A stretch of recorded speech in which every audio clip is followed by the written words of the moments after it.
sobre ângulo, né? A gente viu o ângulo reto, que é o ângulo de 90 graus. Vimos o ângulo agudo, que é o ângulo que possui a medida menor do que 90 graus. E a gente viu o obtuso, que o ângulo é maior que 90 graus. Então, nós vimos o ângulo reto, né, que é 90 graus. Vimos o ângulo agudo, que é menor do que 90 graus, certo? Menor. E nós vimos o obtuso, que é maior que 90 graus, certo? Então, aqui é o agudo, o reto e o obtuso.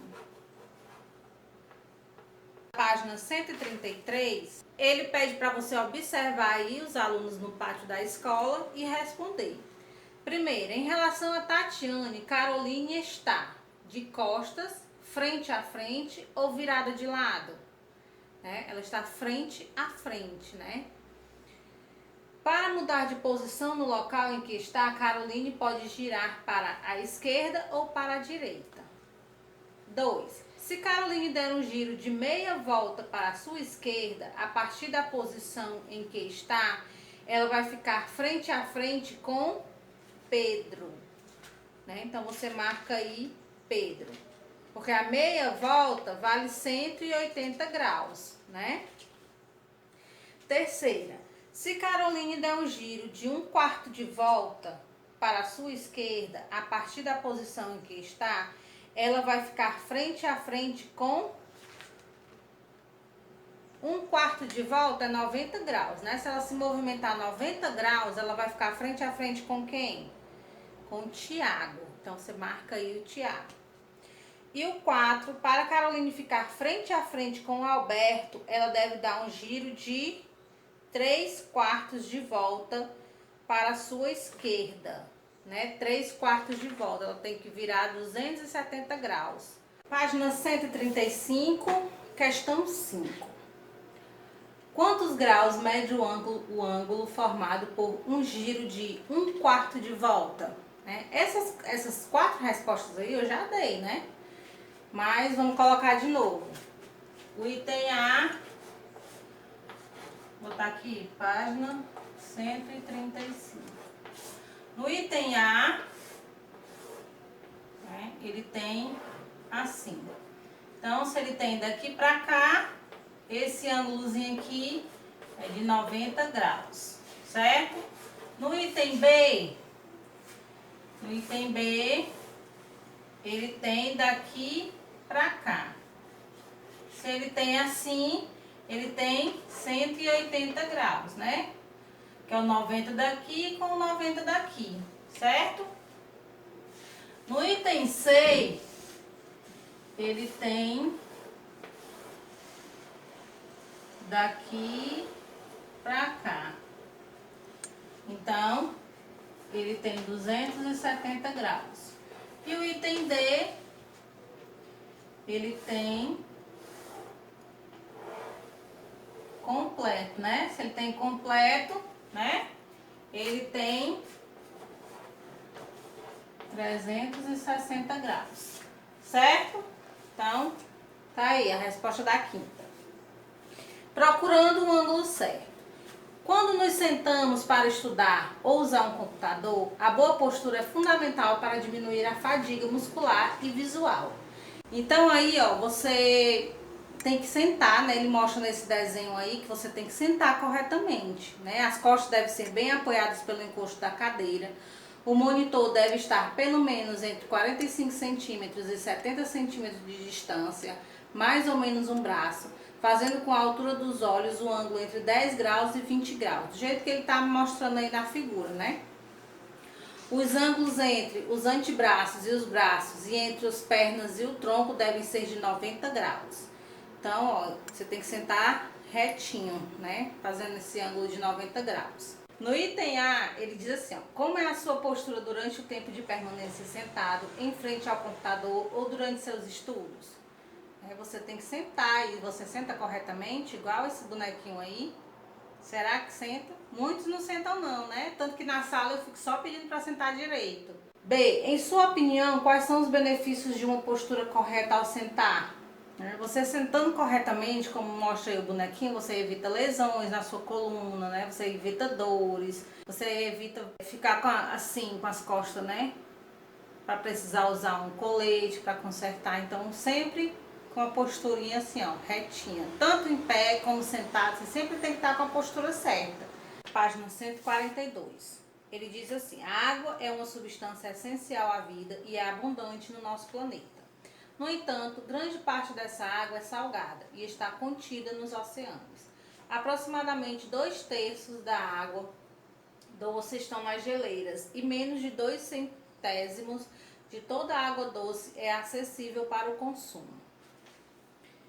A. Que recurso natural é possível ser visto em maior quantidade na fotografia? Fácil, né? Você olhar a fotografia, é a água. Utilizando números, represente a quantidade de água doce que está nas geleiras e a quantidade acessível para o consumo apresentado no texto. Em sua opinião, o planeta Terra pode ser reconhecido como planeta água? Por quê? Esse item B, como ele quer que a gente represente em números, a gente volta depois para responder, certo? Vamos primeiro ver as frações. E o item C, né, é uma resposta pessoal, né, porque que o planeta é conhecido como planeta água, todo mundo sabe, né, que é porque ele tem mais água do que terra, do que continente. Aqui no quadro eu coloquei, ó, fração, certo? A definição do que é fração. Então você copia aí no seu caderno, copia no seu livro, no cantinho aí que você achar a definição sobre o que é fração. É um número usado para representar parcelas de um valor inteiro que foi dividido em partes iguais. Então, se eu pego um inteiro, uma coisa inteira e divido em várias partes iguais, eu estou usando fração, certo? Então, na página 144, reconhecendo números fracionários. Se eu pego aí um objeto qualquer e divido esse objeto, né, o número que representará as partes dessa divisão é chamado de fração. Então, fração, tá aqui, ó, é um número usado para representar parcelas de um valor inteiro que foi dividido em partes iguais. Então, na 144, ele diz, observe os números destacados em cada situação. Ele mostra uma chave de boca, né, e mostra a receita de uma massa de pizza. Então, nos dois exemplos, ele mostra fração, né? Que é 9 e 16, né? Um 9, um tracinho 16. E do outro lado ele mostra um tracinho 2. Né? Então, isso é uma forma de fração. Massa da pizza, 2, 1, tracinho 2. Xícaras de farinha de trigo, uma colher de fermento para pão. 3, tracinho 4 de xícara de leite morno. 1, tracinho 4 de xícara de óleo e uma pitada de sal. Depois eu explico melhor isso aí. Vamos ler o restante. Os números destacados nas imagens estão escritos na forma fracionária. Claro que essa forma fracionária não foi do jeito que eu falei, mas quem não conhece fração fala desse jeito, entendeu? Então vamos mais na frente ver como é. Os números na forma fracionária estão presentes em situações do dia a dia e são utilizados para expressar medidas e quantidades que não podemos indicar com números que conhecemos até o momento. Em algumas chaves, como a apresentada acima, os números na forma fracionária indicam a medida de suas extremidades em polegadas. Lá embaixo diz o que é polegada.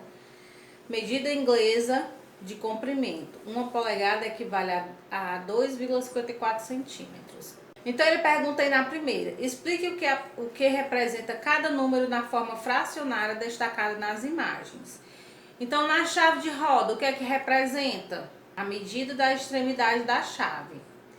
E na receita de massa, indica a quantidade de ingredientes, né, que eu preciso utilizar para fazer minha massa. 2. Em que outras situações do cotidiano é possível observar A presença de números de forma fracionária. Pode ver no combustível, no marcador de combustível do carro, no cano de tubulação, no copo para receita. Tem um copo que é para receita, ele mostra lá. Daqui por diante, denotaremos números na forma fracionária, simplesmente como fração. A fração eu posso representar assim, né? Ou eu posso representar assim. Nessa daqui, ela quer dizer que eu tenho 2 inteiros e meio de mais um inteiro. Então, eu tenho 2 xícaras inteiras e tenho a metade de outra. Nessa daqui, o que é que eu tenho? Eu tenho uma chave, peguei, dividi em 16, certo? E usei 9. 1, 2, 3, 4, 5, 6, 7, 8, 9. Então, peguei o inteiro, dividi em 16 partes e utilizei 9. Na página 145 ele fala de uma curiosidade. Há milhares de anos no Egito, quando as águas do rio Nilo baixavam após as enchentes anuais, as demarcações que limitavam as propriedades eram levadas pelas águas. Para medir novas demarcações no terreno de cada proprietário, os egípcios utilizavam como unidade de medida cordas com nós espaçados em intervalos de mesma distância e verificavam quantas vezes a unidade cabia nos lados do terreno. Porém, na maioria das vezes, o lado do terreno não media uma quantidade inteira de vezes. Então, os egípcios criaram um novo tipo de número, os números fracionários, que chamamos simplesmente de fração. Então, a curiosidade, né, de onde é que veio as frações. Veja a seguir como os egípcios representavam algumas frações. 1/2, 1/4, 1/6, 1/12, 2/3. Né? Então, mais uma vez aí, os números egípcios, né, em forma de desenho. A distância entre os nós em cada corda era igual ou era diferente? Igual, né? Porque ele apresentava a mesma unidade de medida, né? Eles mediam do mesmo jeito. B. Que motivo levou os egípcios a criarem os números fracionários? Porque o lado do terreno não media uma quantidade inteira de vezes, né? Página 146. Começa a atividade. Então, você vai fazer essa atividade bem facinho, bem rapidinho, pra gente concluir aqui essa nossa fração. Забуду и на любимая моё, твоё имена и на любимая моё. Pronto? Vamos lá? Corrigir. Página 146. Só 2 questõezinhas. Identifique e contorne as frações em cada situação a seguir. No item A. Segundo a estimativa do IBGE, em 2060, 1/4 da população brasileira será de idosos. Então, você vai no item A, 1/4. Você vai contornar, né, fazer um círculo, marcar, certo? No item B, a fralda descartável comum demora cerca de 450 anos para se decompor na natureza. A tampa de garrafa, por exemplo, leva 1/3. Então, item B, 1/3 desse tempo para se decompor. E o item C, né, é o marcador de gasolina de um carro, de uma moto. Então, você vai marcar todos eles aí, menos o 0, né? Que é 1/4. 1/4, só que ele não tá escrito assim, né? Tá escrito assim. 1/4. 1/2. 3/4. E pronto. As respostas do item C. Questão 2, página 146. Desenhe no espaço a seguir uma situação em que apareçam frações. Depois apresente aos colegas da sala e veja o que eles também desenharam. Então aí você vai fazer parecido com essa questão 1, né? Você vai criar uma situação.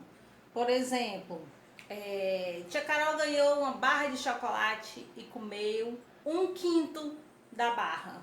Vocês vão fazer assim, né? Vão criar uma situação usando a fração. Terminamos aí a primeira parte sobre fração. Próxima aula a gente continua, certo? Beijos e até a próxima aula. Morrendo de vontade de comer chocolate. Beijo, tchau.